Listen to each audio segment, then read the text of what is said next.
dialing back your desires.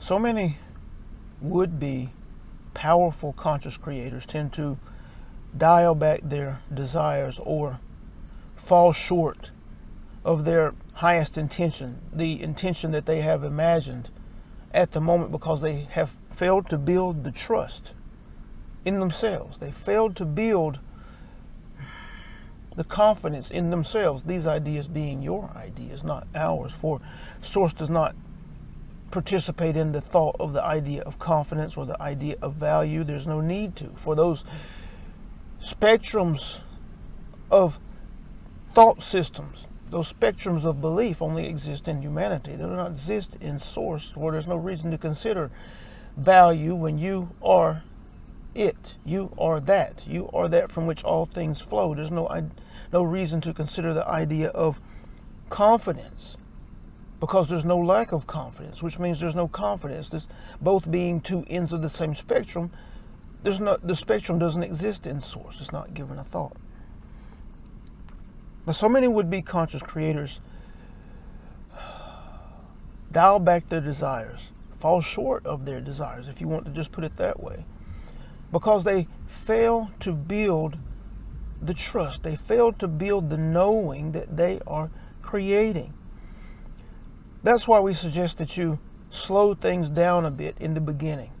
That's why we suggest you really get to understand the creative process, really get to understand the inner creative process, really get to understand those faculties within that are the catalyst to the experiences appearing outside of you.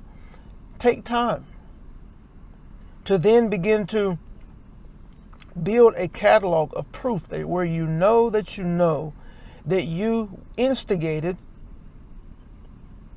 the experience, where you thought the thought, you set the intention 3 days ago, 3 weeks ago, and now it has manifested.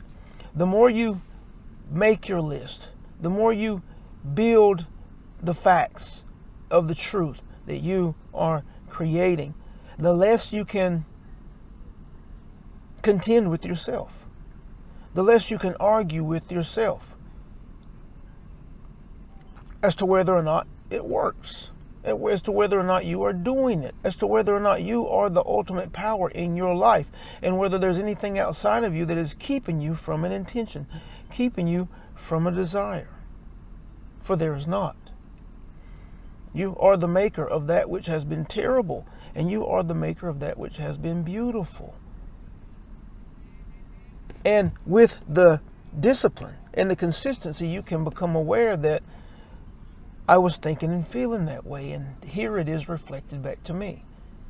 I was thinking and feeling this way, and here it is reflected back to me very quickly. So what was I doing? What didn't I do that allowed it to materialize with such speed? And what is it that I'm doing in contrast to this that is potentially resisting those things that I truly desire?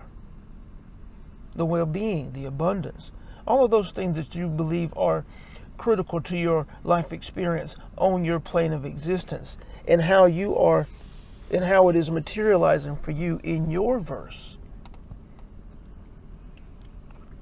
Build a list. Continue to take notes.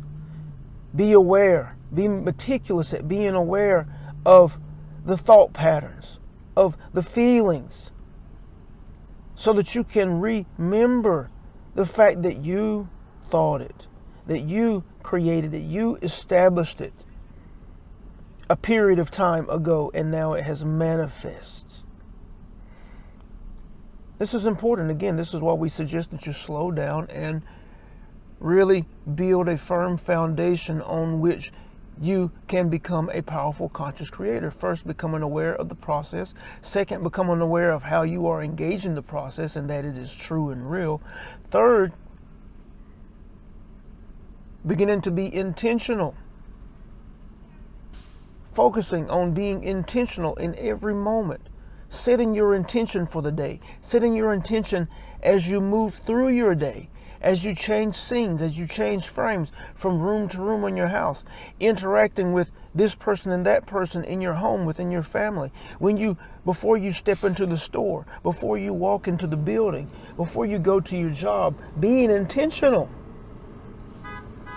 Establishing the feeling of that intention and then moving throughout your day. Simultaneously, being intentional about you being a creator for its own sake, and establishing yourself in the highest frequency, in the highest tone you can imagine, just because you can, just because you are. And when you're doing these things, you are conditioning yourself to higher vibrational expression, which in turn coats and colors every next present moment, whether you have an intention or not. But each of you have intentions, which means that the mere fact that you're reaching for a higher vibration, you are aligning yourself with the experience of your desire, because all of your desires feel good. You're not intending anything that doesn't feel good. You're not intending anything that you're not excited about. Everything you're intending, the experience imagined, feels good. So if you are in a feel-good place, well, then you're closely aligned with your intentions, whatever they are. You're closely aligned with your desires, whatever they are. So you see how these two practices work together closely.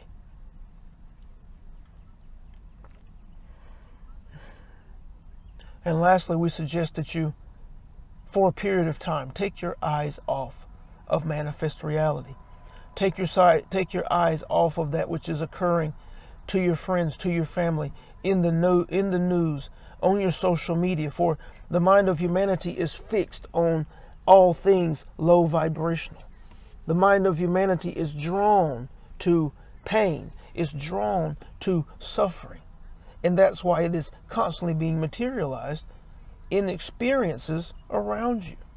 The only way to begin to separate yourself from it and really hone in on higher vibrational expression is to, again, for a period of time, until you become strong enough to engage in life and not be affected, not be moved vibrationally, is to turn away from it, is to let it go, is to separate yourself from it. Immerse yourself in high vibrational things. Immerse yourself in high vibrational experiences, whether they're available to you or you are imagining them.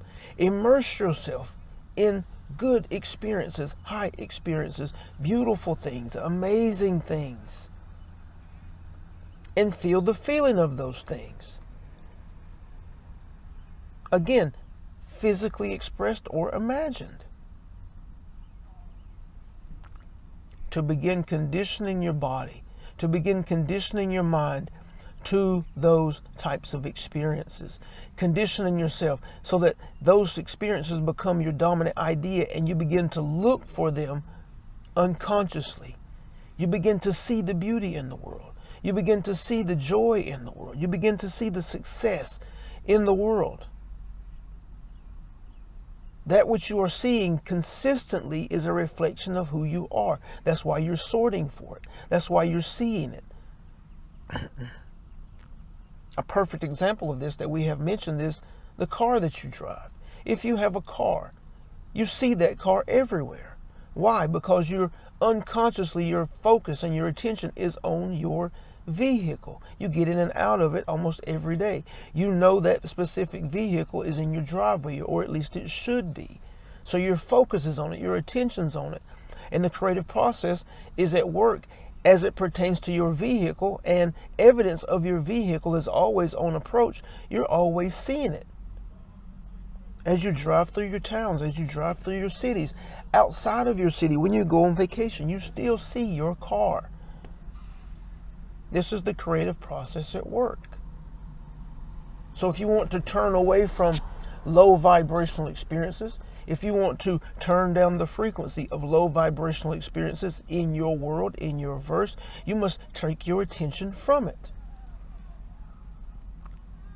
take your attention from those ideas that are being perpetuated in the mind of humanity and place your attention, place your focus on high vibrational things, high vibrational experiences, high vibrational happenings, so that once you have conditioned yourself to it, you will be sorting for those things, and it will be what you see in the world. And as you see those things in the world and you continue to focus on those things, they will continue to expand in your verse, and they will be evident and obvious for everyone that comes in contact with you that your verse is filled of high vibrational ideas, high vibrational expressions, high vibrational experiences. And this model could potentially affect another to begin doing the same. Wow, why is your life so awesome? Well, it's about where you place your attention and your focus. Wow, I've been around you for 3 days now and your life is awesome. You meet the best people. You have the best, most beautiful experiences. And unconsciously, they connect to that because they, in truth, want the same thing. For all that is good, all that feels good, all that is exciting is in higher vibrational expression. And you can be the model for that. But you must do the play and practice inwardly first. You must become it first in order for others to see it in you and to see it in your experience. And that is why we are here, to support you in this endeavor. Those of you who are inspired to really be serious about the play and practice and the transformation that occurs as a result, we are here for you. Check the description for how you can get in touch with us, how you can connect with us, and the many others that we are supporting on this path. And we are thankful, again, for the opportunity to be of support in this manner. Thank you. We are thankful, grateful, again, for the opportunity to share. We're thankful for the vessel. We're thankful for each of you offering fertile ground for these transmissions. We're here for you. From our now non-physical perspective, offering that which we know to be true, offering that which we know will transform your life. We honor you, we celebrate you, and we love you. We love you, we love you. Thank you.